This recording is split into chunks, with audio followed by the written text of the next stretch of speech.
Welcome back to 44 on the Town. I'm Veronica. Joining me on set is Gayl Hardeman. Gayl is going to speak with us about how you can start a new career at the Hardeman School of Court Reporting and Captioning.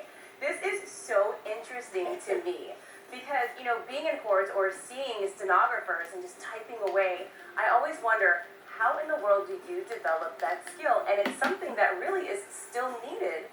And you yourself have been a court reporter. Oh yes, for a long time. Yes. Yes, I was an English teacher actually, a high school English teacher, and I heard about court reporting from a friend, and I went, oh, that's something I do in the summers. And then I took it and I went, oh, I'm addicted. I just heard about the world in court reporting, you know, so I've loved it ever since. Excellent. And now you've decided to open up your own school, which is something that's really not accessible in Central Florida. No, they have closed down. Court reporting schools have closed down because there's not a big enrollment, and we think there's not a big enrollment because there's a public perception that Siri is going to take over the world, including the court system, and that's just not so. For anyone who has ever tried to use voice to text, you know that it's not exactly the most accurate out there.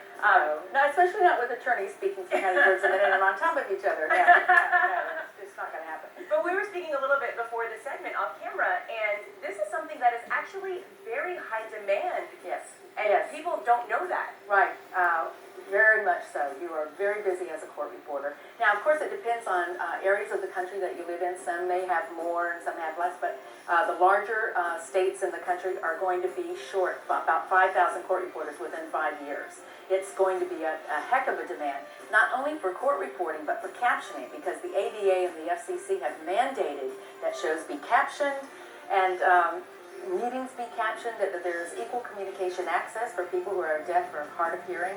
And so that's what we do. We sit there and take our court reporting skills and put them on the air.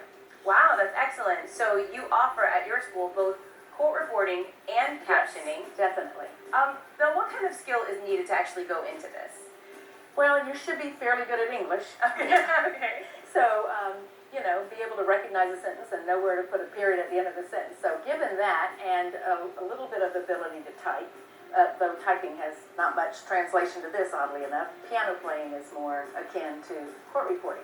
So if you have a good sense of language and you like hearing what's going on, being in the middle of things, and you actually like the kinetics involved in hearing something and laying it out there, that's what you need. That's the kind of person you need.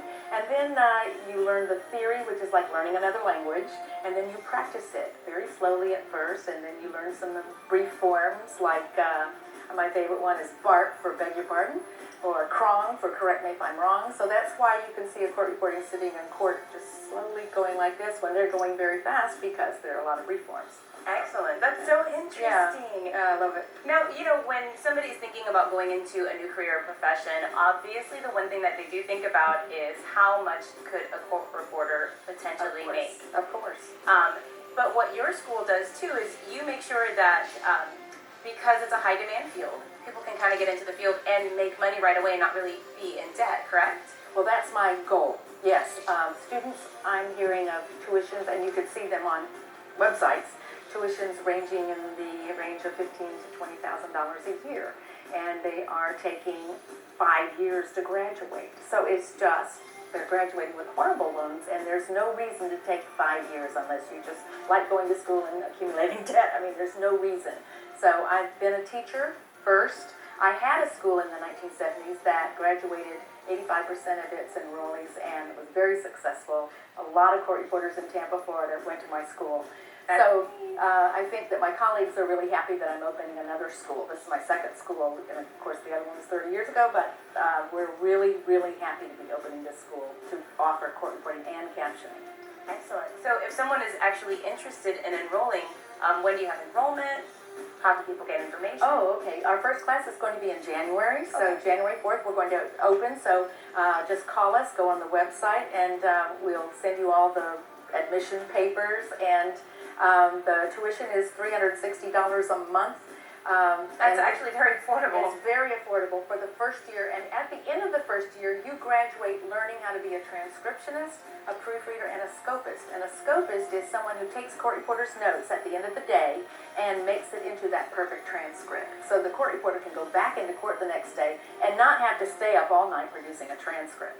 Wow, this is really very interesting. Thank you so much for sharing all this information because, Sure. again, you see these shows or you go into a court yourself and you see the stenographers there, and I've always been fascinated at how that works. And it's really great to know that that's actually a field that one can get into with some practice and that it's high demand. Absolutely. And one of the really draws for court reporting, and I think it's something that affects everyone, is that you can go around the world and court report. I spent a year in Australia, Sydney, Australia, doing captioning, and it was fabulous. And then came home, did court reporting, and then decided to do remote captioning from home. So a mom can stay home and do captioning while her kids are young, and then when she wants to get out and about, she can go into court reporting and travel, and so it's very flexible. That is wonderful. It is flexible. It is high demand. Thank Yes. you so much, Gayl. We really appreciate the You're information welcome. today. So pleased. We Thank will you. be back with more 44 on the town.